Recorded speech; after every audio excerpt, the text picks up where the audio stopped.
Felipe, no puedo dejar de presentar a esta tremenda invitada que tenemos como corresponde, porque estamos iniciando por algo con ella nuestro ciclo, porque yo creo que es la persona lejos más autorizada en este momento en nuestro país para referirse a este tema. Carmen Domínguez es abogado de la Pontificia Universidad Católica, doctora en Derecho por la Universidad Complutense de Madrid, profesora titular de la Facultad de Derecho en la Universidad Católica de Chile, en la Cátedra de Derecho Civil. Hay que hacer notar que ella es la única profesora titular entre 300 hombres, es miembro del Consejo Ejecutivo del Centro UC de la Familia, consejera del Colegio de Abogados, consejera de la Academia Judicial, presidenta del Consejo de la Sociedad Civil de la Niñez, y nuestra panelista estrella en nuestra primera charla. Bueno, no quitemos tiempo de esta exposición y vamos inmediatamente con Carmen. Muchas gracias por estar acá, Carmen. Hola, muy buenas tardes a todos. Muchas gracias a ustedes en Mi Derecho a Educar, Felipe, Florencia, por la invitación.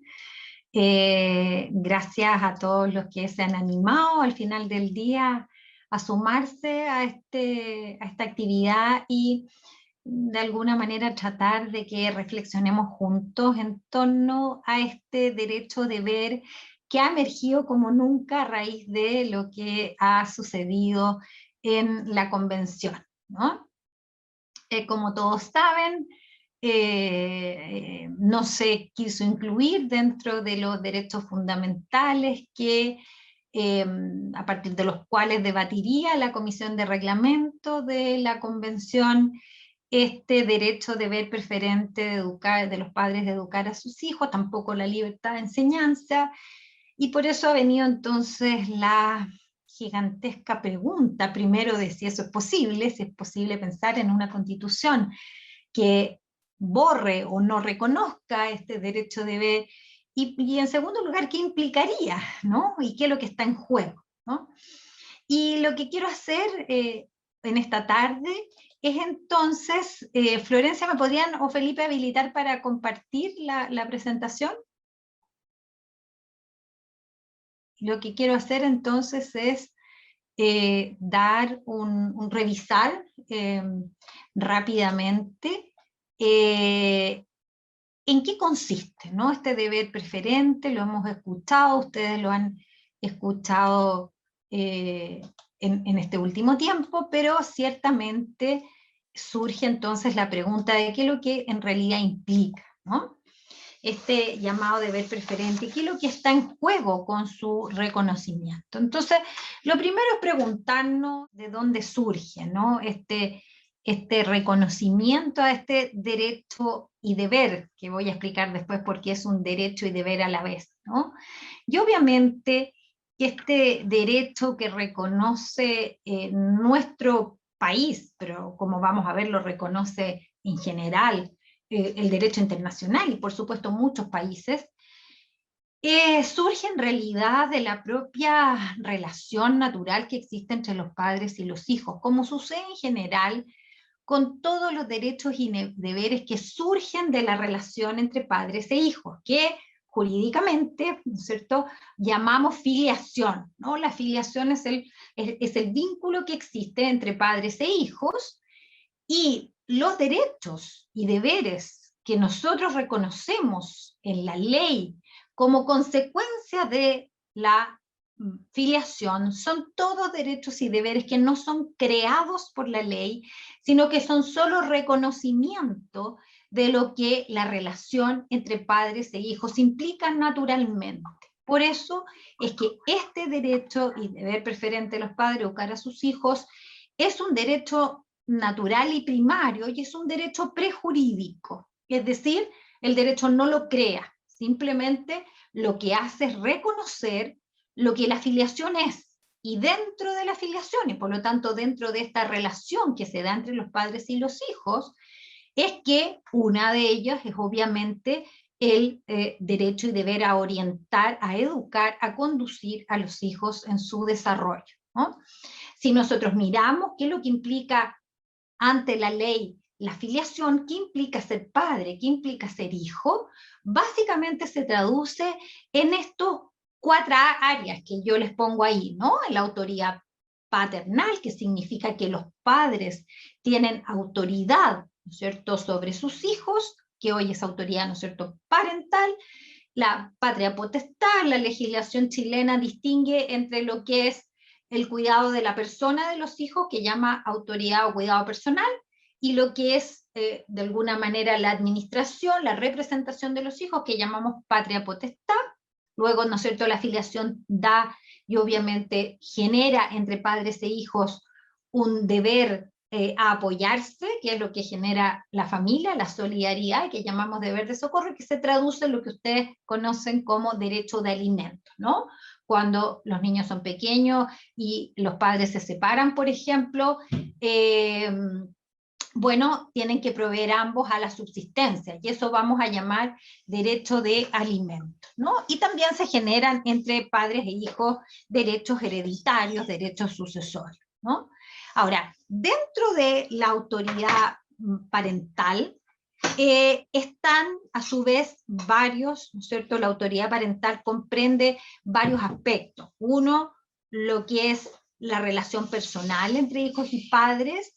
Eso genera un conjunto de derechos y deberes entre padres e hijos, y estos derechos y deberes, que son reconocidos por la ley, tienen un carácter, obviamente, también un componente moral, un componente ético. Esto no es como cualquier obligación, ¿no? No es como el crédito o la obligación que tiene uno de pagarle al banco, que por supuesto hay un componente ético porque nos hemos obligado a pedir un crédito.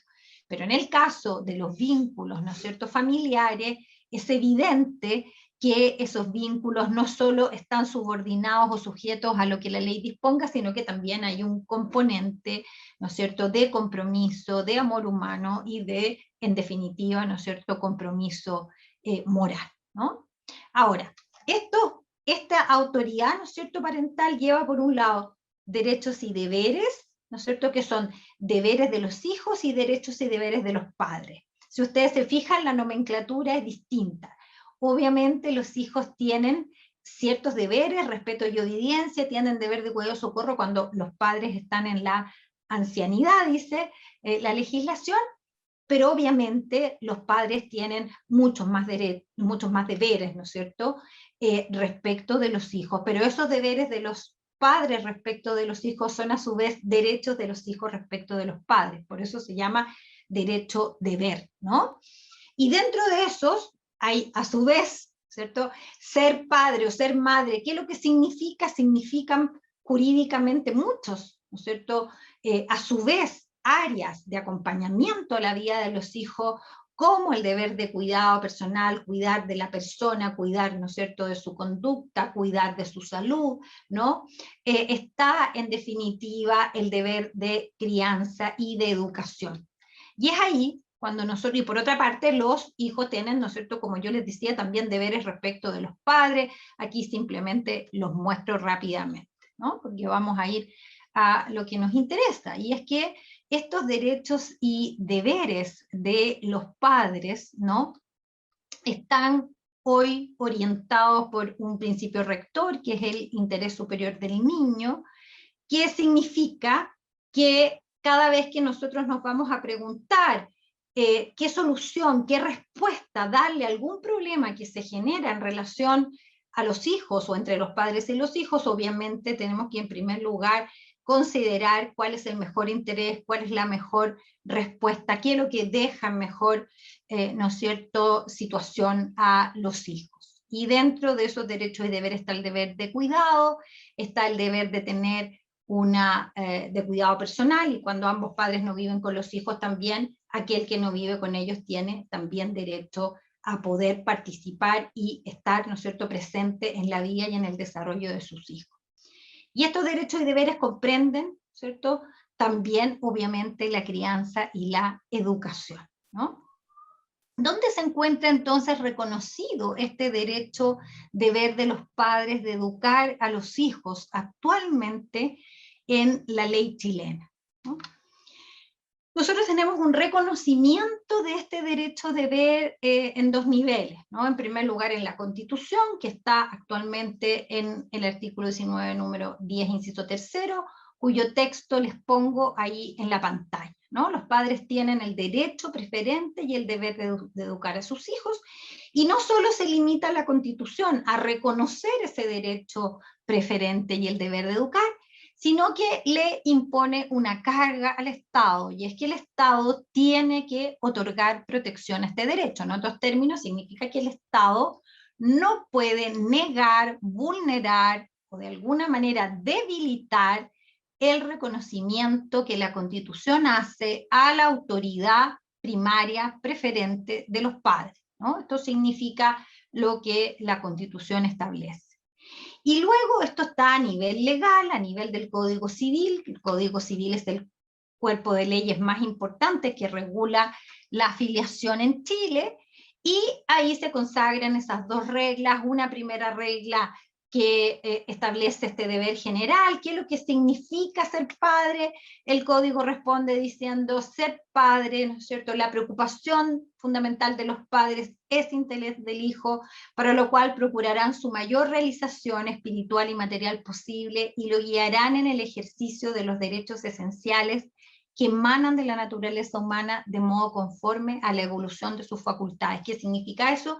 Que ciertamente, algo que obviamente, si ustedes se dan cuenta de inmediato al mirar la regla, no está diciendo nada nuevo, porque es evidente que la paternidad, la maternidad, implica el que los padres, ¿no es cierto?, asumimos la responsabilidad, la maravillosa tarea, por supuesto una tarea, ¿no es cierto?, con muchos desafíos, que es acompañar a nuestros hijos, ¿no es cierto?, ayudarlos a crecer, ayudarlos a desarrollarse hasta el minuto en que ellos, ¿no es cierto?, adquieran la edad adulta y ya tengan que empezar a tomar las decisiones por sí mismos, y de alguna manera, ¿no es cierto?, también soportar los riesgos de sus errores, como corresponde a cualquier persona adulta, ¿no? Y nuestra tarea es conducir. Y luego el artículo 236 establece expresamente de nuevo que los padres tienen el derecho y el deber de educar a sus hijos. ¿Qué quiere decir que tengan el derecho y el deber?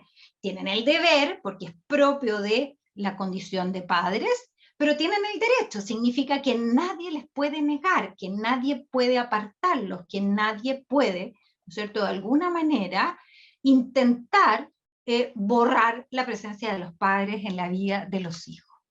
Ahora, ¿este derecho lo reconoce solo Chile? Porque esa podría ser una pregunta, y uno podría decir, bueno, en la medida que lo reconoce solo Chile, bueno, es algo discutible. Pero lo que sucede es que lo reconoce en el mundo. Primero lo reconoce en el nivel internacional, los tratados internacionales más importantes para la infancia, no solo para Chile, sino, por ejemplo, para todos los países latinoamericanos, y algunos de esos, como la Convención de los Derechos del Niño y la Declaración Universal de los Derechos Humanos, tiene validez universal, ¿no? Es decir, la Convención de los Derechos del Niño, el único país que no la ratificó es Estados Unidos, ¿no? Y por lo tanto, estos tratados internacionales, cuando me estoy refiriendo a estos tratados internacionales, y yo quiero que tomen noticia de esto, ¿no? Porque obviamente cuando estamos diciendo esto, estamos diciendo que este derecho, ¿no es cierto?, deber preferente, está reconocido en los tratados internacionales más importantes, ¿no?, para Chile y en general para el mundo, ¿no? Primero está la Declaración Universal, que fíjense ustedes, de 1948, o sea, tampoco estamos hablando de un derecho-deber que se creó con la Constitución del 80, como algunos podrían decir. No, está reconocido universalmente desde el año 48, ¿no?, que señala que los padres tienen derecho preferente a escoger el tipo de educación que habrá de darse a sus hijos. Luego lo reconoce la Convención Americana de Derecho, el Pacto San José de Costa Rica, como lo solemos llamar, que es en el fondo el Tratado Internacional de Derechos Humanos de los países, ¿no es cierto?, americanos. Y ahí se señala expresamente en el artículo 12.4 que los padres, y en su caso los tutores, tienen derecho a que sus hijos o pupilos reciban la educación religiosa y moral que esté de acuerdo con sus propias convicciones. Y luego, ¿cierto?, la Convención de los Derechos del Niño, que ya lleva 30 años de vigencia, ¿no? Chile lo ratificó, ¿no? Y que establece que los Estados partes se comprometen a asegurar al niño la protección y el cuidado que sean necesarios para su bienestar, teniendo en cuenta los derechos y deberes de sus padres, tutores u otras personas responsables delante de la ley, y con ese fin tomarán todas las medidas legislativas y administrativas adecuadas. Es decir, la Convención de los Derechos del Niño reconoce los derechos y deberes de los padres y establece, ¿no es cierto?, el debido respeto de los estados a este derecho deber. Entonces, primero notemos que no solo Chile, sino que son los tratados internacionales más importantes, son tratados internacionales que Chile ratificó y que de ninguna manera, ¿no es cierto?, puede simplemente incumplir por su sola decisión unilateral. O sea, no podría ahora Chile decidir, ¿cierto?, simplemente desentenderse de estos tratados internacionales. Luego, además, a nivel latinoamericano, varias constituciones reconocen este deber. Varios países, además latinoamericanos, lo reconocen en la Constitución, lo reconocen en el Código Civil o en los códigos de familia o en leyes especiales de familia que tienen, o sea, igual que nosotros. Y también en la mayor parte de los países latinoamericanos, en todos en realidad, salvo Cuba, está reconocida la libertad de enseñanza o la libertad de educación, ¿no? El deber preferente se manifiesta en otras cosas, en esta libertad de los padres para elegir el establecimiento donde quieren que sus hijos se eduquen, ¿no? Y noten que todos los países latinoamericanos lo reconocen, algunos con mayor amplitud, otros con mayor, una cierta restricción que dice relación más solo con la educación religiosa, como voy a explicar después, pero todos reconocen la libertad de los padres para poder elegir establecimientos públicos o establecimientos privados, y en todos los países se permite también la educación, al menos privada, la educación religiosa, ¿ya? Hay un solo país que no reconoce, que es Cuba, donde no hay libertad de educación, porque la Constitución cubana establece expresamente que la política educativa del país tiene que estar basada en los ideales marxistas, siguiendo la tradición pedagógica progresista cubana, por lo que existe un control absoluto de la educación por parte del Estado. Pero fuera de eso, en todos los países democráticos se reconoce, por lo tanto, este derecho deber. Ahora vamos un paso más, ¿no? ¿Qué implica reconocer este deber? Cuando nosotros decimos, miren qué grave es solo pensar que pudiese existir una constitución que negara o no reconociera, o un derecho que no reconociera este deber. ¿Qué es lo que está en juego, ¿no? Entonces, primero que nada, explicar qué es lo que actualmente comprende este deber preferente, derecho-deber de los padres de educar a sus hijos. Por una parte tenemos el que, como yo ya mostré, este derecho y deber está reconocido en la Constitución. Recordemos que la Constitución, ¿no es cierto?, es la cúspide de la pirámide normativa, por lo tanto es la norma superior que tiene que informar con principios y valores hacia abajo el conjunto de las leyes, reglamentos, etcétera, de todas las normas.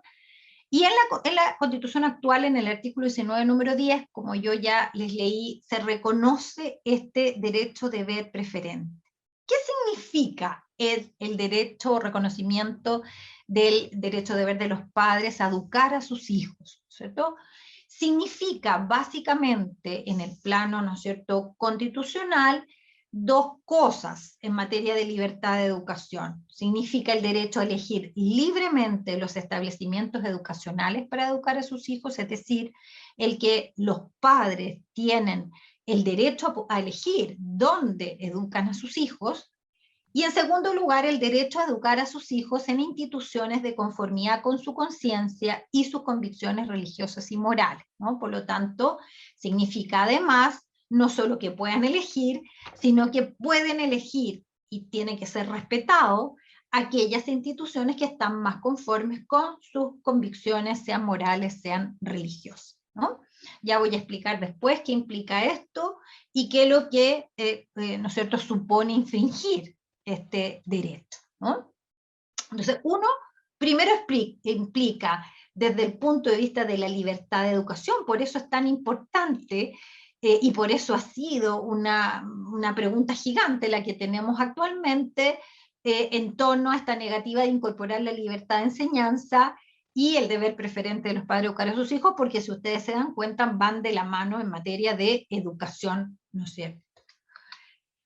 Ahora, también significa, obviamente, educar, ¿qué significa? Obviamente es criar, es perfeccionar, como les pongo yo, y las facultades intelectuales y morales del niño, niña o adolescente. Significa que los padres tienen, por lo tanto, la tarea de llevarlos a la educación formal, es decir, ¿no es cierto?, tienen la obligación de incorporarlos y llevarlos a la educación básica y a la educación media, que son, ¿no es cierto?, obligatorias en Chile, y eso es educación formal, pero también significa el que los padres tienen el deber preferente en la educación informal, es decir, en el acompañamiento en el desarrollo, en la transmisión de valores, en formar las convicciones. Son los padres los que son los primeros responsables de sus hijos, pero son también, ¿no es cierto?, quienes deciden, ¿no es cierto?, quienes han de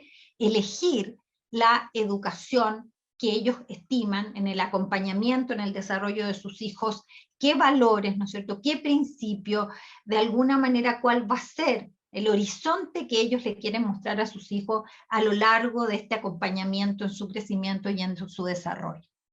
Este derecho-deber, por lo tanto, no es como una concesión graciosa, no es como que el Estado nos hace un favor a los padres reconociéndolo, no es tampoco de alguna manera como un aspecto de detalle o accesorio, sino que es un derecho-deber que emana de el ser padre y de la responsabilidad y la tarea que tenemos cuando nosotros asumimos la paternidad y la maternidad. Por lo tanto, no es un derecho del Estado educar a los hijos, no es una facultad del Estado, sino que es de los padres y de la familia. Y por lo mismo, por eso que se denomina derecho y deber preferente de los padres, ¿no? Obviamente, con esto, si ustedes se dan cuenta nuevamente, no es que estemos creando desde el punto de vista de la Constitución o de la ley o imponiendo tareas o deberes que, digamos, arbitrariamente se han decidido que deben tener los padres, sino que es obviamente la tarea que naturalmente ha correspondido siempre a los padres en la vida de sus hijos, ¿no? Por eso los recibimos pequeñitos, ¿no es cierto?, al nacer, y estos niños van creciendo y nosotros los vamos teniendo que acompañar en toda la etapa en que ellos son débiles, son frágiles, son vulnerables, y tenemos que nosotros, ¿no es cierto?, irlos educando, formando, ¿no es cierto?, transmitiéndole las certezas, ayudándoles a descubrir sus talentos, sus capacidades, ¿no? Ahora, ¿qué pasa si, por una parte, los padres en primer lugar incumplen con este deber? ¿Qué pasa si los padres no cumplen con este deber, derecho, deber preferente de educar a los hijos? Porque no se trata solo de mirarlo como un derecho, ¿no?, sino que también es un deber, y por lo tanto, esto es tan importante, es tan esencial a la relación, a la vida de las personas, que la ley establece que los padres, si incurren en inhabilidad moral, se les puede privar del cuidado personal de los hijos, y por lo tanto el cuidado se le puede entregar a un tercero, ¿no?, cuando hay esto, ¿cierto?, abandono, ¿no?, dejación, falta de, en definitiva, cumplimiento de este deber.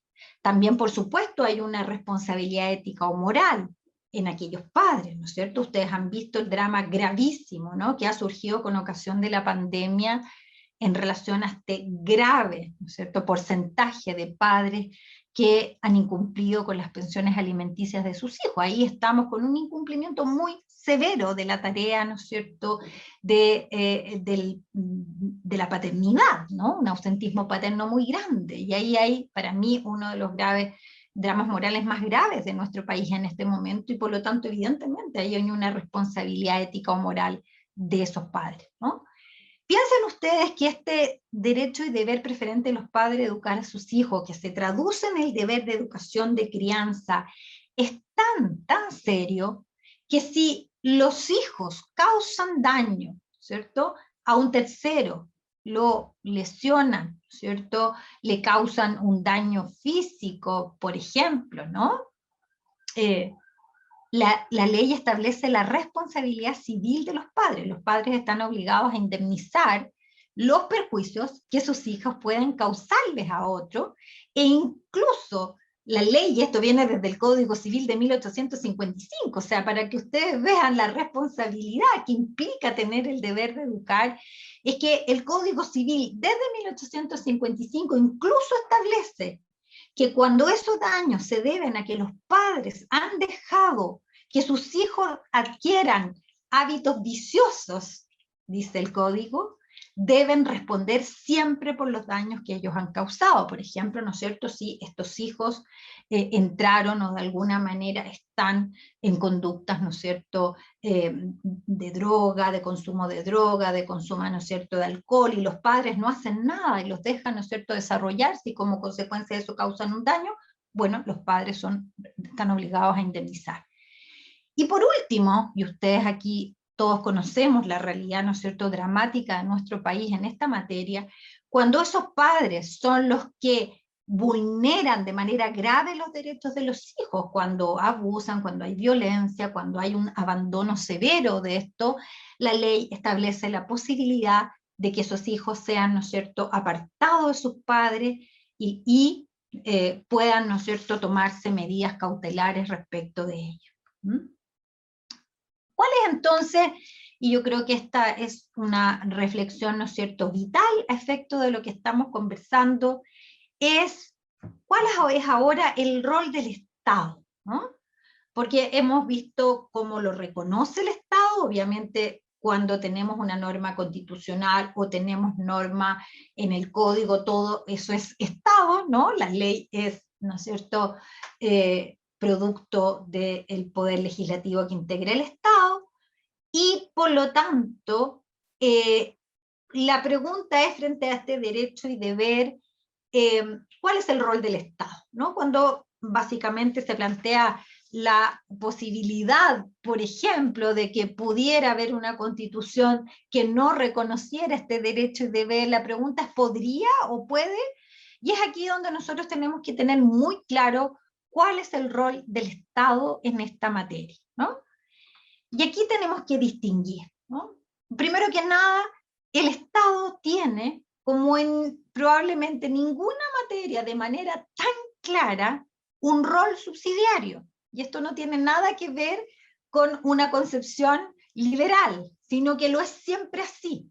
El Estado tiene un rol subsidiario porque obviamente los padres, la familia, es la comunidad, ¿no es cierto?, donde en primer lugar hemos nacido, es en aquella, ¿no es cierto?, comunidad irreemplazable, única, no hay otra comunidad que pueda sustituir a la familia ni sustituir a los padres.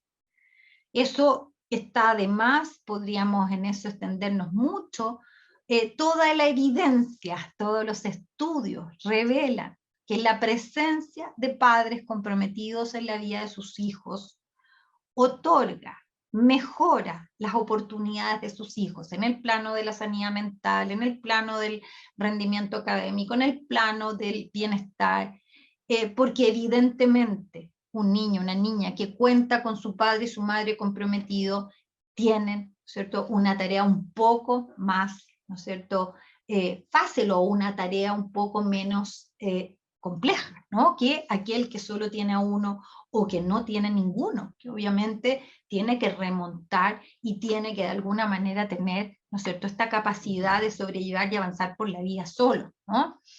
Entonces, el Estado tiene un rol subsidiario, por lo tanto, si los padres viven con sus hijos y están comprometidos, son padres presentes, son padres que están acompañando el desarrollo de los hijos, el Estado no tiene ningún rol, no debe intervenir, tiene que respetar. Eso es lo que yo les decía, ¿no es cierto? Y les mostraba con las reglas que ya les mostré. El Estado simplemente tiene que respetar la educación que los padres decidan dar a sus hijos, ¿no? ¿Qué significa esto en concreto desde el punto de vista de la posición del Estado frente a padres comprometidos? No quiero que se olviden de esa frase en rojo que está ahí, ¿no?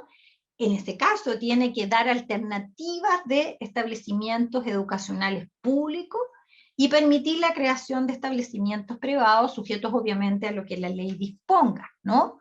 Es lo que tenemos hasta hoy. El Estado respeta, obviamente tiene establecimientos públicos, pero también permite la creación de establecimientos educacionales privados conforme a cierta legislación que entendemos que es una legislación que asegura, ¿cierto?, la calidad de enseñanza de esos establecimientos privados. Y aquí un agregado más, porque no solo tenemos derecho y deber preferente reconocido en la Constitución, sino que también tenemos libertad religiosa, es otro derecho humano, es otra garantía fundamental, y es en razón de la libertad religiosa, que también está reconocido en todos los tratados que yo ya les mostré, desde luego en la Declaración Universal y en la Convención Americana, significa además que la libertad religiosa implica el derecho que tienen las confesiones religiosas, las entidades religiosas, a enseñar, ¿no es cierto?, a propagar, a formar en su confesión religiosa, y eso está reconocido en Chile, y es más, recordemos que Chile hasta ahora no solo reconoce la educación o la posibilidad de la educación religiosa en los establecimientos privados, sino que también la garantiza y asegura en los establecimientos públicos, ¿no? Y por eso es que en los establecimientos públicos tiene que haber siempre posibilidad de poder acceder a esta educación religiosa. Ahora, eso es consecuencia en particular de la libertad religiosa, que es otro, ¿no es cierto?, derecho fundamental, unido al deber preferente de los padres de educar a sus hijos. Ahora, ¿qué pasa? Porque esto es lo que hay que tener muy presente y a veces se nos olvida, y por eso yo creo que se dan algunas polémicas que me parece que son diálogos de sordos en Chile. Se nos olvida que, por supuesto, hay una segunda situación que lamentablemente, ¿no es cierto?, no es tan reducida en Chile, y es la de padres que abandonan o vulneran de forma grave los derechos de sus hijos, ¿no? Padres que los tienen, ¿no es cierto?, viviendo en ambientes de violencia, que ellos mismos, ¿no es cierto?, son los que incurren en abuso, todo lo que es, ¿no es cierto?, violencia intrafamiliar. Bueno, en esos casos entonces es donde entra el rol subsidiario. Y el Estado entonces tiene que entrar, obviamente, a proteger a esos niños, niñas y adolescentes, y ahí están todas las medidas cautelares que pueden solicitarse ante los tribunales de familia, y que de alguna manera obligan o generan al Estado, o debieran generar, y aquí estamos en un debe completo, ¿no?, en el Estado chileno. Lo que el Estado tiene que hacer en ese caso es intentar fortalecer las habilidades parentales para que esos padres, ¿no es cierto?, sean capaces de hacerse cargo de sus hijos, dejen de incurrir en esas conductas, pero sean ellos los que, ¿no es cierto?, asuman. La tarea del Estado, en primer lugar, tiene que ser cómo ayudamos a que estos padres entiendan lo que significa ser padre, significa ser madre, y lo que esto implica en el acompañamiento a la vida de sus hijos. Pero cuando eso no es posible, ¿no?, y como medida señala en definitiva el derecho a la infancia, y es nuestra comprensión, es que como última medida, cuando eso no es posible, o por lo menos cuando no es posible inmediatamente, y a ese niño hay que extraerlo simplemente de ese ambiente, ¿no es cierto?, de vulneración de derechos, entonces el Estado puede privar del cuidado de los padres, y a esos niños puede institucionalizarlos, ¿no es cierto?, puede llevarlos a, en definitiva, hogares de acogida, o, ¿no es cierto?, familias cuidadoras, ¿no? Que es, en definitiva, la alternativa que tenemos, y ustedes han escuchado y saben, ¿no es cierto?, el caso dramático que hemos tenido en Chile con los niños institucionalizados, ¿no es cierto?, en las residencias de Sename, y todo el drama horrible que se ha dado con el cuidado, en definitiva, del Estado de estos niños, ¿no? Ahora, simplemente en línea de reflexión final, ¿no? Esto solo quiere ser una introducción. Ustedes se dan cuenta que cada uno de estos conceptos que yo he señalado, a su vez son un mundo, ¿no? Y podríamos generar otra larga conversación respecto de cada uno de ellos. Yo creo que si a mí me dijeran qué es lo que quisiera motivarlos o invitarlos después de estas palabras, sería a fortalecer la conciencia de nosotros como padres de este derecho. ¿Ah? Este es un derecho, es un deber que tenemos los padres, pero que nadie va a conseguir que sea respetado sino nosotros. Nadie va a hacer esto por nosotros, porque si en realidad nosotros estamos convencidos que somos los mejores educadores para nuestros hijos, si nos tomamos en serio esta tarea, o queremos que en el futuro se respete este derecho de los padres, porque no hay, y les vuelvo a repetir, podría estar en esto contándoles mucha experiencia, mucha evidencia, no hay, nadie puede sustituir a la familia, ¿no? Los padres no son sustituibles por el Estado nunca va a poder de alguna manera dar una mejor respuesta que la que pueden dar padres comprometidos. Y por lo tanto, el desafío nuestro tiene que ser que este derecho sea reconocido y que el Estado, ¿no es cierto?, otorgue los medios, ayude a dar los medios para aquellos padres que quizás no tienen las capacidades, o que quizás esos padres que les falta formación, o esos padres que no tienen oportunidad porque tienen que trabajar todo el día para poder simplemente llevar algo, ¿no es cierto?, para que sus hijos puedan subsistir. En todos esos casos es entonces donde nosotros tenemos que apelar porque este derecho sea reconocido, sea fortalecido, porque en la medida que lo es, el Estado está obligado también a generar mayores oportunidades. También nosotros generamos padres más comprometidos, y lo que nosotros necesitamos en Chile son realmente padres con conciencia, ¿no es cierto?, con convicción, padres que asuman esta maravillosa tarea de ser padre, ¿no? En ese sentido, no puedo dejar de decirles que si hay algo que está claro, es que la familia no es un actor político. Nadie hace lobby por la familia. Nosotros no tenemos, no, todos los otros sectores de lobby que ustedes conocen, hay alguien haciendo, por las distintas causas, hay alguien haciendo lobby en los distintos lugares, ¿no? En el Congreso, en la Convención, etc. Pero la familia, nadie lo hace porque la familia no es actor político. Luego, además, muchos padres delegan su deber preferente en la educación de los hijos en las escuelas, en los colegios, equivocando, ¿no? Aquí muchas veces los padres creen que la tarea de ellos consiste en llevar a los padres, a los hijos, ¿no es cierto?, y dejarlos en el colegio, y luego el colegio o la escuela es la que les tiene que formar en valores y entregarles todas las aptitudes a sus hijos.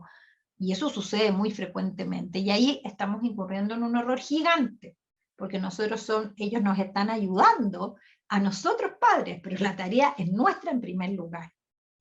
Y otra reflexión importante es la importancia que tiene en Chile la familia, ¿no? Nosotros somos un país, un Estado familiarizado. ¿Qué significa eso? Que la fortaleza en Chile, nuestra fortaleza, lo que nos diferencia de, por ejemplo, los países europeos, o los países, o Estados Unidos, o los países, ¿no es cierto?, de América del Norte, de Canadá también, es que nosotros, no importa cuál sea el sector socioeconómico donde estemos, no importa dónde estemos, en general descansamos en nuestras urgencias, en nuestras necesidades en la familia, ¿no? Y por lo tanto, el Estado en Chile no hace lo suficiente, no ha hecho lo suficiente para reforzar este deber de los padres, porque descansa en que existe, ¿no? Estos padres, existe esta familia, y de alguna manera en Chile, por lo tanto, yo siempre les digo, es la familia la que subsidia al Estado, y no el Estado el que subsidia a la familia, ¿ya? Y entonces aquí y con esto termino, surge entonces la urgencia de que las familias, de que los padres tomen el liderazgo de cómo quieren que sus hijos sean educados, tomen el liderazgo de cómo se reconoce en el país este derecho-deber. Para ello, obviamente, hay que formarse. Nadie puede ser líder sin formación, hay que conocer. No es tan complicado, yo les acabo de hacer un resumen, pero básicamente hay que tomar convicción de lo que está en juego. Y esto porque, con esto termino, estoy convencida, ¿no es cierto? Llevo años trabajando en políticas públicas. Si el Estado no hace lo suficiente, nosotros tenemos que ser los actores. No podemos seguir pensando siempre que otros van a hacer la tarea por nosotros. No podemos estar siempre sentados en la comodidad del lugar donde estamos, pensando que hay otros más aventajados, que hay otros que saben más, o hay otros que tienen de alguna manera las capacidades, porque en realidad en esta materia la capacidad viene solo de estar convencido, ¿cierto? Solo de decidir tomar de alguna manera esta tarea, este desafío por nosotros, ¿cierto? Por nuestros hijos, por las generaciones que vienen, ¿no? Aquí nos jugamos, y lo repito, y lo digo esto desde el corazón, en esto nos jugamos en buena parte el destino futuro de las familias en Chile. Eso, muchas gracias. Muchas gracias, Carmen, por tu presentación. En realidad queda más que claro lo merecedora que es de todos los títulos. Al principio se me olvidó presentarla también como presidenta de la Red Internacional de los Institutos de la Familia, que me lo recordó una persona en el chat, así que lo agrego ahora. Bueno, la verdad es que quedan muy pocas dudas, queda muy claro tu presentación, pero hay algunas preguntas en el chat, y también me han mandado por WhatsApp, por interno, otras personas, que cómo se explica que siendo tan claro el respeto de las leyes chilenas, de la Constitución, política vigente, los tratados internacionales, en fin, cómo siendo tan claro el respeto que se le debe a este derecho preferente de los padres, cómo puede ser que se haya armado esta polémica? Digamos, bueno, para los defensores del derecho de los padres, es claro que ha habido, si no un error, una omisión franca a este derecho, pero otras personas dicen que ha sido solo la discusión reglamentaria, que no tiene mayor incidencia, que esto tal vez se va a profundizar en la Comisión de Educación, no sabemos en realidad. ¿Qué visión tienes tú de esto? Bueno, realmente, primero que nada, evidentemente es sorprendente, ¿no? Es sorprendente porque uno da por descontado, es parte de lo que está hoy en la Constitución, pero no solo está hoy en la Constitución. Para los que no quieren saber nada de lo que está hoy en la Constitución, está en todos los tratados internacionales desde el año 48, como yo les estoy mostrando. O sea, no estamos hablando de que ahora estamos inventando la pólvora y uno está pidiendo que se reconozca un derecho de ver que en realidad no está muy trabajado. Esto está desde siempre, porque vuelvo a repetir, no es la ley la que viene a decir cuáles son los deberes y derechos de los padres. Esto está anterior porque tiene que ver con solo, ¿no es cierto?, desde que los padres son padres y las madres son madres, digamos, esta es la tarea que se nos confía, ¿no? Ahora, ¿qué puede haber pasado? Desde luego, por una parte, yo, si me preguntan hacia el futuro, no, ni siquiera avisoro la posibilidad de que haya una constitución que no lo reconozca, porque simplemente, o que lo niegue, o que de alguna manera lo debilite de manera, ¿no es cierto?, fundamental, porque no me cabe duda que esa constitución va a establecer el reconocimiento de los tratados internacionales, a lo menos al rango de constitución, ¿no? Y por lo tanto, si reconoce por una parte a los tratados internacionales como parte del derecho chileno al nivel del rango de constitución, no puede tener una norma que de inmediato entre en contradicción con esos tratados internacionales, porque entonces, si no, automáticamente lo que vamos a poder hacer es ir a la Corte Interamericana, ¿no?, a reclamar esta, ¿no es cierto?, vulneración que la Constitución chilena hace de un tratado internacional, ¿no?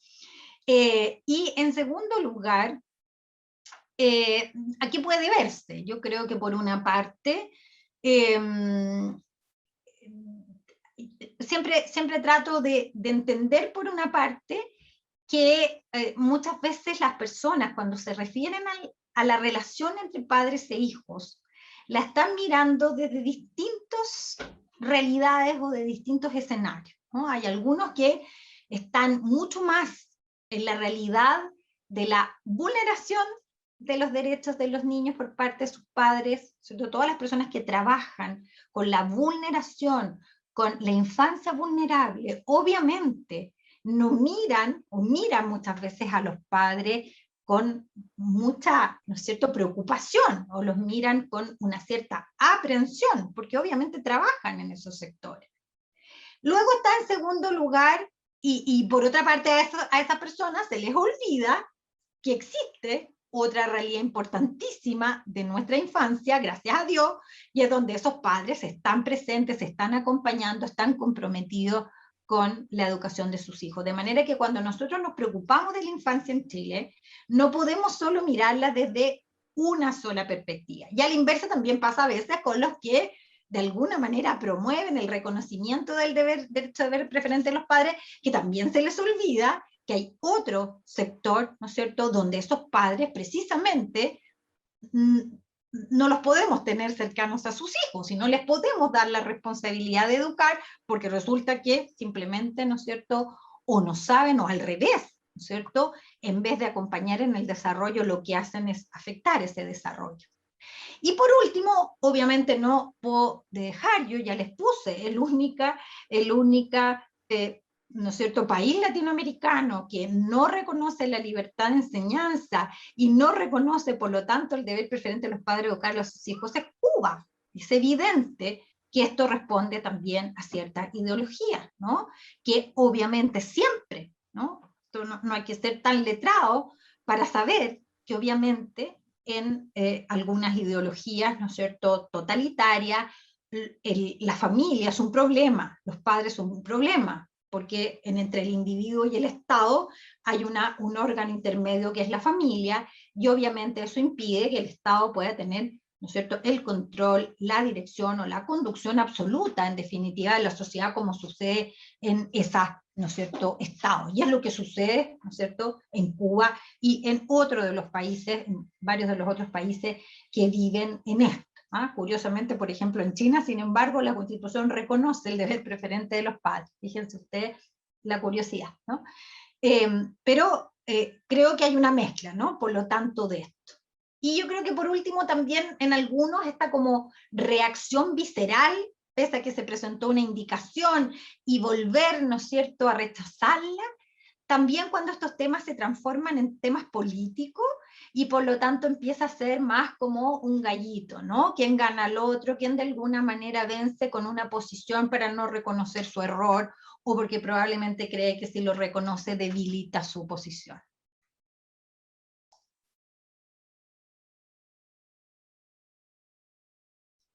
Perdón, hay mucha inquietud de los padres, en realidad hay varias preguntas en el sentido de quién está detrás de todo esto, o sea, cómo es posible que haya surgido siquiera la duda frente al derecho preferente de los padres, y qué podemos hacer las familias comunes y corrientes, las personas de a pie, digamos, para manifestar nuestra preocupación por defender el derecho preferente. Bueno, lo que hay que de los hacer es padres. aprender o actuar como se actúa en todas las materias cuando se quiere hacer presión, ¿no? ¿No es cierto? Para esto hay que escribir cartas, hay que hacer declaraciones, hay que ir a la convención, no puede dejarse esto entregado que vaya una, dos o tres, ¿no es cierto?, personas. Tienen que ir organizaciones, muchas, tienen que ir afuera, tienen que ir con carteles, hay que marchar. Es la manera de expresar públicamente que aquí hay una convicción en muchos, ¿no? Por supuesto, hay que apoyar a quienes están dentro de la convención, tratando de defender esto, ¿no? Hay que tratar de conversar con quienes quizás no entienden o no están tan informados y quizás se adhirieron a algo sin tener tanta claridad o convicción, ¿no? Hay que educar, hay que mostrarle a nuestro entorno yo creo que estamos en una pasividad tan absoluta en estas materias que en realidad creemos que estas cosas como, no sé, como por obra, yo soy católica, del Espíritu Santo, ¿no es cierto?, se va a resolver todo, ¿no? Pero bueno, si nosotros no somos, no apoyamos, no trabajamos, no convencemos, no le explicamos a otros lo que está en juego, difícilmente vamos a lograr mostrar que esta es una posición, ¿no es cierto?, mayoritaria. Y eso es lo que tiene que llegar como mensaje a los convencionales. Esto no es una cuestión de un sector político, no es una cuestión de un sector socioeconómico, no es una cuestión de una convicción religiosa, que por supuesto, yo soy católica y me alegro que mi religión reconozca este deber preferente, estoy feliz, y es una de las razones por las cuales soy católica, ¿no? Pero otras confesiones religiosas también, pero también hay personas, ¿no es cierto?, que sin ni siquiera tener una convicción religiosa, tienen que entender, y esto es importante, que el derecho de deber preferente, educar a los hijos, ¿se acuerdan que yo les mostré que era poder elegir los establecimientos educacionales, pero también poder elegir con qué convicciones se educa? Debo dejar en claro que esto juega tanto para la educación en las convicciones religiosas, como también para quienes no quieren que sus hijos se eduquen en las convicciones religiosas. Porque eso es precisamente el derecho de deber preferente de los padres a educar a sus hijos. Por lo tanto, este reconocimiento a este derecho y deber es para que en realidad los padres sean reconocidos como principales educadores, ¿no? Usar los medios, usar las redes sociales. O sea, tenemos hoy tanta posibilidad. Antes era muy difícil, ¿no es cierto?, poder de alguna manera mostrar las posiciones, mostrar cuán representativas era, porque existía la prensa escrita, la radio, la televisión, no mucho más. Hoy tenemos cuántas redes, cuántas maneras de expresar, ¿no?, lo importante que está aquí, lo que está en juego. Bueno, una vía de hacerse presente en este debate y también de hacer un poco número, ¿no? Porque, como dices tú, probablemente 3 o 4 personas, un grupo pequeño no va a lograr grandes cambios. Nosotros hemos convocado ya a cerca de 40.000 personas entre centros de padres de distintos colegios de Chile, tanto privados como particulares subvencionados, públicos, y queremos ser muchísimos más, así que voy a volver a poner en el chat nuestro link, digamos, como para que las familias y los centros de padres que quieran participar se comuniquen con nosotros. No pretendemos de alguna manera digamos, absorber centros de padres, ni mucho menos, sino que ser una plataforma, a ver si podemos conseguir que en la convención nos escuchen. Otras preguntas apuntan a justamente medidas que pudieran haber en contra del homeschool, por ejemplo, o del respeto a ciertas tradiciones de pueblos originarios, mapuches, que han sido reacios al control, digamos, externo, no se han podido hacer censos en algunos casos. Bueno, ¿qué nos podrías decir tú en relación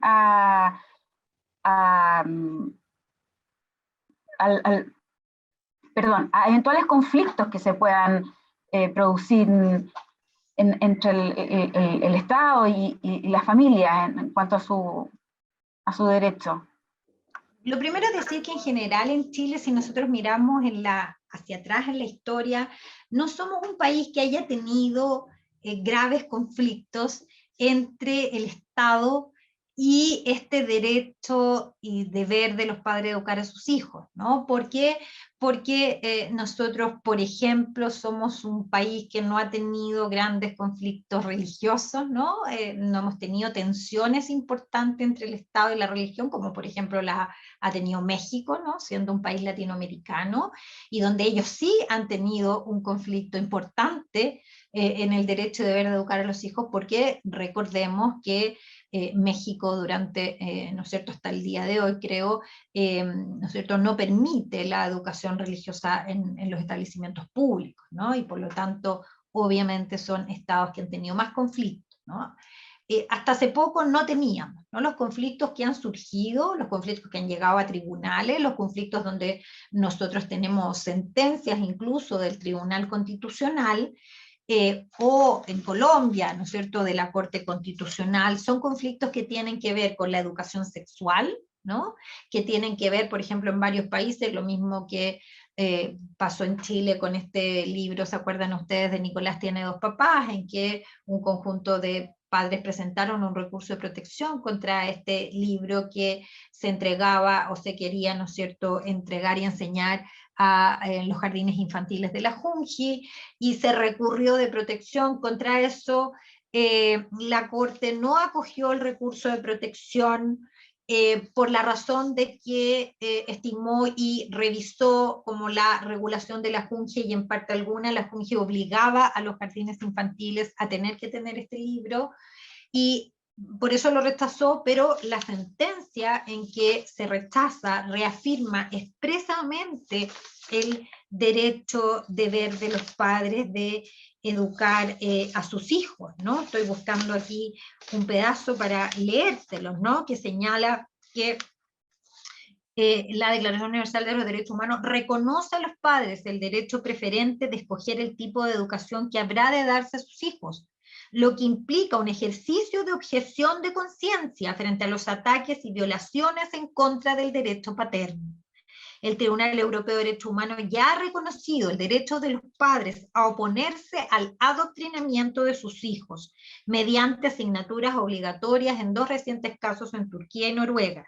El Estado puede establecer materias objetivas, neutrales y pluralistas, pero nunca una doctrina oficial obligatoria, sea política, moral o religiosa. Y entonces, bueno, rechaza porque dice, si uno revisa, digamos, el estatuto de la Junji, no aparece que esto fuera obligatorio, pero reafirma y señala, y reafirma el deber preferente y señala que la elaboración, producción, edición y distribución del cuento en comento corresponde entera y exclusivamente al móvil, institución que lo entregará solo a solicitud de parte interesada y respetando el derecho y deber preferente de los padres y apoderados sobre la educación de los menores que asisten a jardines infantiles bajo supervisión de la Junta, ¿no? También tuvimos esto planteado ante el Tribunal Constitucional cuando se debatió la entrega gratuita de la píldora el día después, porque la entrega de la píldora se autorizó, ¿no es cierto?, a los adolescentes sin información o consentimiento de sus padres, solo teniendo que informarlos posteriormente, ¿no? Ahí el Tribunal Constitucional acogió la inaplicabilidad solo por el tema de vulneración al derecho a la vida, pero no lo acogió aquí porque entendió que el hecho de que la ley estableciera la entrega no impedía a los padres darle la educación sexual a sus hijos que ellos eligieran dar, ¿ya? Pero reafirma también el deber preferente de los padres de educar a sus hijos, ¿ya? Luego hemos tenido, y no puedo dejar pasar, ¿no es cierto?, un gran conflicto que incluso, ¿no es cierto?, llevó un veto el presidente de la República con la ley, el proyecto de ley de garantía, ¿no? Con este conflicto entre el reconocimiento a lo que se llama, muchos me están escuchando aquí, quizá no conozcan esta noción, la autonomía progresiva, ¿no? Versus el derecho de ver preferente de los padres de educar a sus hijos, ¿no? Y entonces se ha debatido y se ha, ¿no es cierto?, ahí está el conflicto latente de si el reconocimiento a esa autonomía progresiva significa o puede importar un debilitamiento de este derecho y deber preferente de los padres de educar a sus hijos, ¿no? Ahora, yo les digo cuál es mi posición. Creo que en esto se da a veces un diálogo de sordos, ¿no? Porque quiero volver a lo que yo les expliqué. Depende de cuál realidad de infancia estemos hablando, ¿no? Y eso hace que a veces se ve al deber preferente como en competencia, ¿no es cierto?, o en afectación de la autonomía progresiva, porque tenemos padres que simplemente, ¿no es cierto?, lo que hacen es vulnerar los derechos de sus hijos, ¿no? Y al revés, aquellos de los padres comprometidos entienden que esto es una invasión en su autoridad, ¿no? Lo que nosotros tenemos que lograr es generar una respuesta legal que reconozca o permita, ¿no es cierto?, vaya reconociendo progresivamente. Obviamente no es lo mismo un niño de 2 años que uno de 14, ¿no? No es lo mismo una niña de 3 que una niña de 16, ¿no? Y eso significa que los padres obviamente tienen que irle dando, reconociendo mayores espacios también para la elección, para la decisión, aquí los preparando, ¿no?, al momento que van a tomar las decisiones solos. ¿Eh? Pero entonces el tema, y aquí es bien, bien complejo, es que el problema que tenemos con el estatuto del adolescente en Chile en este momento es un estatuto completamente irracional, ¿no? Hoy en día, un niño o una niña no puede comprar comida chatarra a la salida del colegio, ¿cierto?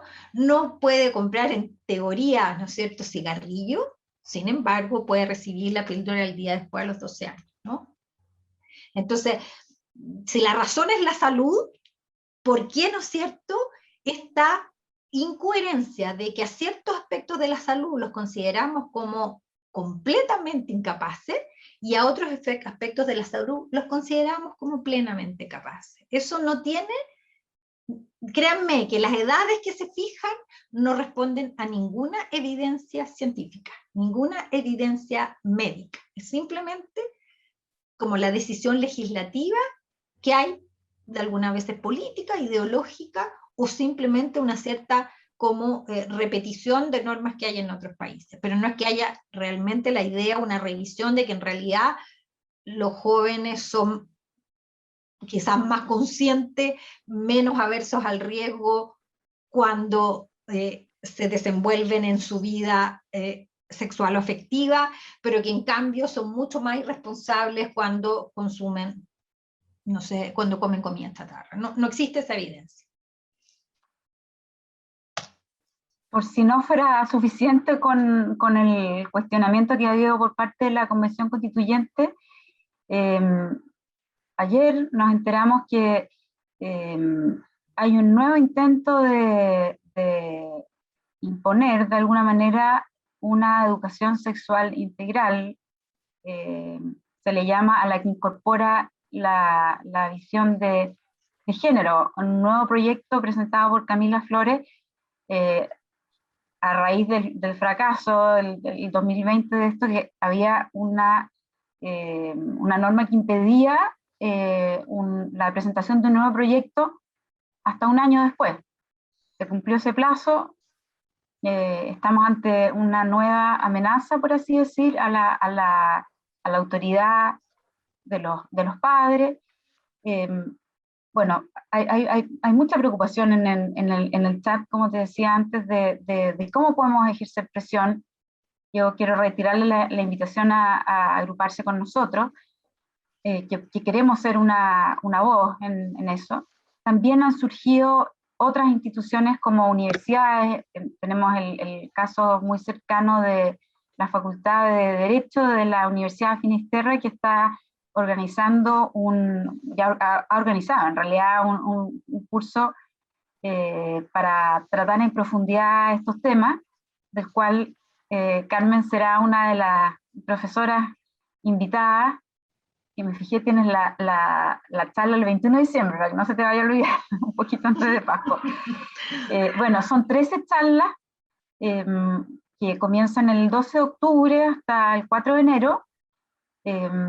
Voy a poner el link acá también. Están dirigidas a centros de padres y en general ciudadanos que estén preocupados de este tema, para que entiendan cómo los afecta el ejercicio de la libertad de enseñanza de los padres en la sociedad. El otro día conversábamos con Carmen de eso, que hay muchas personas que se sienten ajenas a este debate porque no son padres tal vez, pero tal vez para cerrar un poco, ¿qué les podría decir tú a esas personas que sienten que a ellos no les va a pasar nada tal vez, o tal vez apoderados de colegios privados, ¿no?, que sienten que ellos de alguna manera están fuera del alcance de normas del Estado, digamos, porque tienen un cierto estatuto especial? Bueno, en resumen, ¿qué podrías decirnos tú a todos los ciudadanos acerca de la visión de sociedad que esto probablemente trae. ¿Cómo lo ves tú? Bueno, yo lo primero quiero contestar una pregunta que había ahí en el chat que hay que aclarar. El hecho de que no haya quedado en este listado de derechos de la Comisión, ¿no es cierto?, de Derechos Fundamentales, no significa que no se vaya a debatir y analizar por esa comisión, ¿no? Lo que han dicho algunos es que obviamente cuando se llegue al derecho a la educación, adentro del derecho a educación es que van a estudiar la libertad de enseñanza y ahí va a ir, ¿no es cierto?, el deber preferente de los padres de educar a sus hijos, ¿no? Obviamente eso se ha dicho, y lo han dicho muchos públicamente, entonces habrá que ir a cobrar la palabra, ¿no? De que eso fue lo que se declaró. Ustedes vieron la reacción visceral de algunos frente al tuit del presidente, ¿no? A mí me sorprende, porque en realidad, si no es verdad, si el presidente está errado, si lo que está diciendo es equivocado, uno no contesta insultando al presidente. Primero que nada, es el presidente de la República y no importa cuál sea el presidente que tengamos, merece respeto, ¿no? Es lo primero que tenemos que hacer nosotros y enseñarle a nuestros hijos, ¿no? Pero lo segundo es que aunque fuera así, se contesta precisamente aclarando el error del presidente, ¿no? Y diciendo, sabe que de ninguna manera a quién se le podría pasar por la cabeza que hay una constitución que pueda no reconocer el deber preferente de los padres de educar a los hijos. Y lejos de eso, la discusión ha sido, no, está equivocado porque en realidad nosotros no lo quisimos poner con, ¿no es cierto?, destacado, pero sí, por supuesto que se va a debatir en el minuto en que corresponda, ¿no? Pero como eso ha sido declarado, yo creo que lo que nos corresponde es ahora cobrar la palabra. Eso fue lo que se dijo. Entonces, si es verdad, y los errados son todos los que están armando este escándalo, ¿no? Porque es lo que están diciendo, entonces ahora vamos a nosotros a cobrar la palabra. Y por lo tanto habrá que estar encima. Y por eso que yo les digo, la única manera de que esto sea respetado, de que no haya ninguna posibilidad de que haya algún debilitamiento, es que realmente nosotros como padres mostremos que esto es algo para nosotros esencial, ¿no? ¿Cómo animar a los que no son padres? Bueno, ellos, cada uno de nosotros, recibió la educación que tiene, ya ha tenido las oportunidades, sea católico o no sea católico, haya estudiado en establecimiento público, estudiado en establecimiento privado, ¿cierto? Los padres tuvieron, ¿cierto?, muchos padres la oportunidad de elegir. Es cierto que otros no, es cierto que hay otras personas que solo han podido llevar a sus hijos a ciertos establecimientos porque no podían pagar otros, ¿no? Pero el punto es que obviamente primero nosotros somos producto de ese derecho, ¿no? Y segundo, ¿no es cierto?, muchos de ellos van a llegar a ser padres. Piensen en un Estado que mañana no permita, que imponga una sola educación, solo pública y con un solo programa cedulario y un solo tipo de pensamiento, visión, perspectiva. Obviamente es una denegación completa de este derecho, pero también de una democracia, ¿no?, un Estado democrático. Y a los que están tan cómodos, yo creo que estamos en momento en nuestro país en que no hay nadie que pueda seguir sentado en su living pensando que si no hace algo, lo que él considera relevante va a seguir siendo respetado. Estamos en un momento así como, yo siento que estamos como en la cuerda floja, ¿no? Y por lo tanto es el minuto de aportar, ¿cierto? De jugárnosla, de mostrar cuáles son las cosas positivas, ¿no? Los derechos, cuáles son de alguna manera los aspectos de nuestro país, de nuestra historia, de nuestra realidad, que consideramos que deben ser preservados, y cuáles son los que en cambio creemos que deben ser modificados, que por supuesto que hay que reformar y hay que mejorar, y uno nunca puede decir que no hay más que crecer, ¿no? Y más que aprender. Pero por otra parte, la historia también nos muestra que hay ciertas garantías y ciertos derechos que son consustanciales para que una sociedad pueda avanzar y un país pueda crecer y las familias y las personas puedan, ¿no es cierto?, alcanzar su mayor desarrollo. Y este es uno de ellos.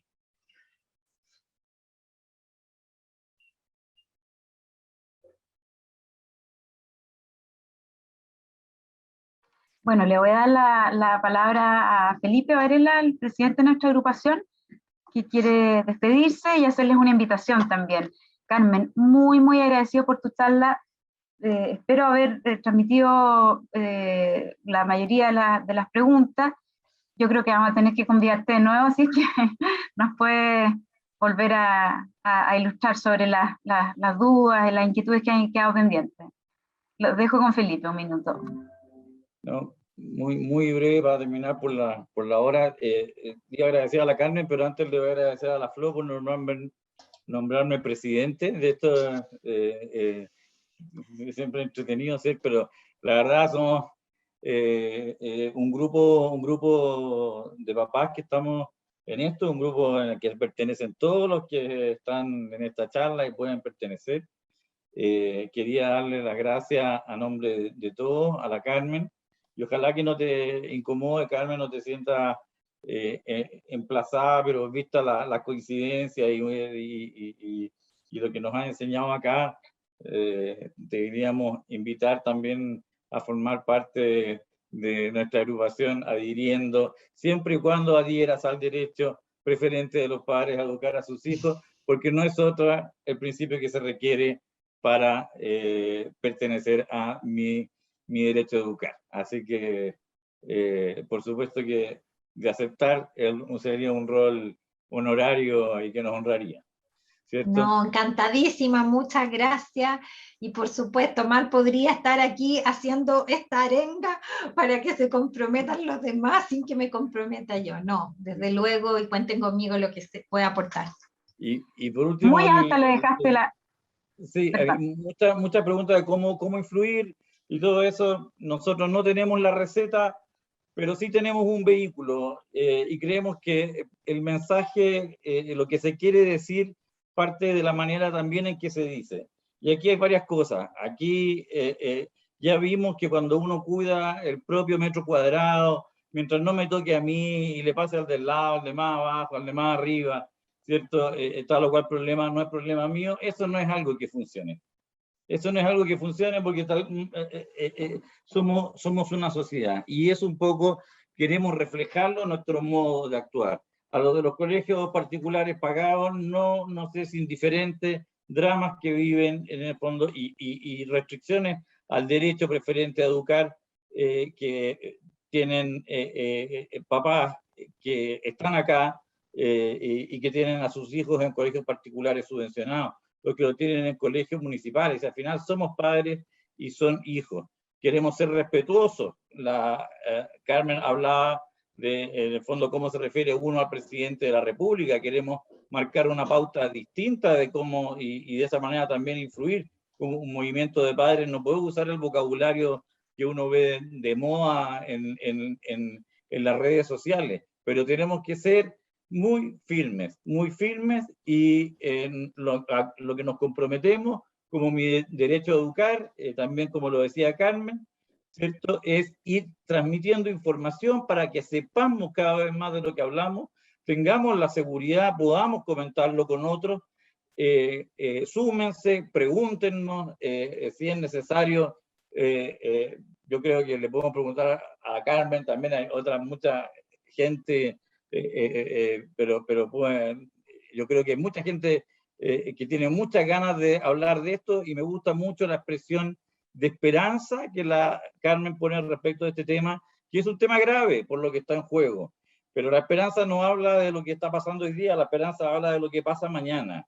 Y en la medida en que nosotros nos juntemos, en que usemos las armas que son propias de los padres, con nuestros hijos en la mirada, pero no solamente los nuestros, sino que todos los niños de Chile, porque ya vimos que la otra fórmula no funciona. En la medida en que seamos capaces de hacer eso y unirnos a otra gente también, que está en este esfuerzo mucho antes que nosotros, ¿cierto? No tengo duda de que vamos a tener de que al menos este derecho fundamental va a quedar consagrado en la Constitución. Así que, bueno, a nombre de los centros de padres, de mi derecho a educar, nuevamente, una vez más, muchas gracias, Carmen, y muchas gracias a todos por acompañarnos. Esperemos que les haya sido provechoso esto y vamos a seguir con más charlas. Gracias. Muchas gracias. Saludos a todos. Gracias. Ánimo, ánimo, a jugársela. Muchas gracias a todos por participar. Estamos atentos en nuestras redes sociales a sus sugerencias también, si quieren enviarnos solicitudes de más temas que les interesen en relación a esto mismo, profundizar. Síganos, agrúpense con nosotros, por ahí les mandé el contacto varias veces, y síganos en redes sociales. Estamos en Instagram, como dijo Felipe, en Twitter, en Facebook, y vamos a tener de invitada permanente, yo creo, a la Carmen en muchas de nuestras secciones. 1.000.000 de gracias.